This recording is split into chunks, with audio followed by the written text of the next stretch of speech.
Grave day for the ADF. Yeah, it really is, isn't it, Kieran? I mean, we're talking about 39 murders here, essentially, and you'd have to hope that the special prosecutor they're putting in place has some success in bringing people to justice in relation to this. They'll have to prove it beyond reasonable doubt. You pointed out to me off air that not only are there these substantiated allegations within the report, but several unsubstantiated, including around torture and the like. So there are things that Major General Paul Brereton obviously couldn't verify to the extent he needed to find them, but other allegations floating around. And I thought it was quite ominous that Major General Campbell said, look, come forward with more information if you have it.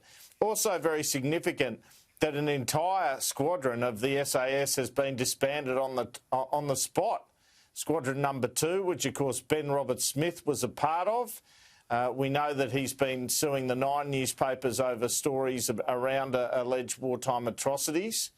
So, you know, that the suggestion being in there that there were people at the sort of sergeant and warrant officer level who were there for some years, even though the patrol commanders rolled over, and that it was within this squadron that most of the problems occurred and this culture took hold. And this aspect you spoke about before of blooding, I mean, it sounds like an initiation to join a bikie gang where you shoot a prisoner, an unarmed prisoner, and plant a weapon on them.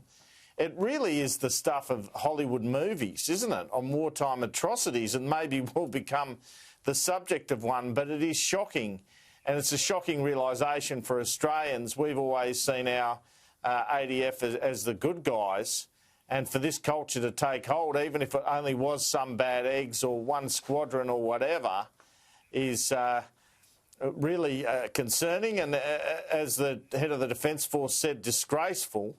He was asked during that hour-long press conference today about whether people were still in service. He said yes, and about the fact that he was basically at a much higher level in charge of the SAS at the time, and he spoke about the issues you might have in terms of the standard you walk past. Of the 25 soldiers complicit in the murders of Afghans, how many of them are still serving in the military today, and what is going to happen to them immediately? And secondly, you were commander of the Middle East during part of the period this report covers.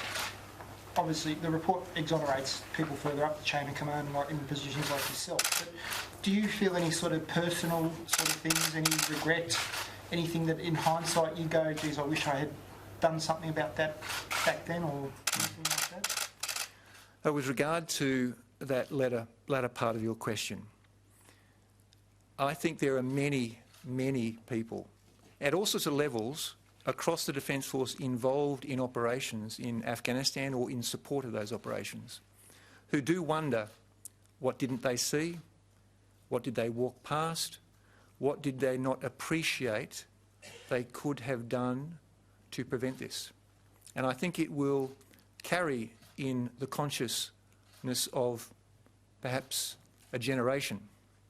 And I think that that's something that we all need to deal with. Are any of them still serving, and what will happen if they are? They are. Some of them continue to serve in different forms of service within the Defence Force.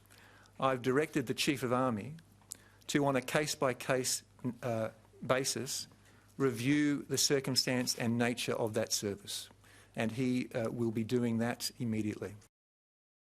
If you're a serving or former member of the Defence Force or a relative in need of support, you can call Open Arms on 1800 011 046, the Defence Family Helpline on 1800 624 608, Lifeline on 131114, or the confidential service, the Defence All Hours Support Line, and this is for ADF members and their families, 1800 628 036.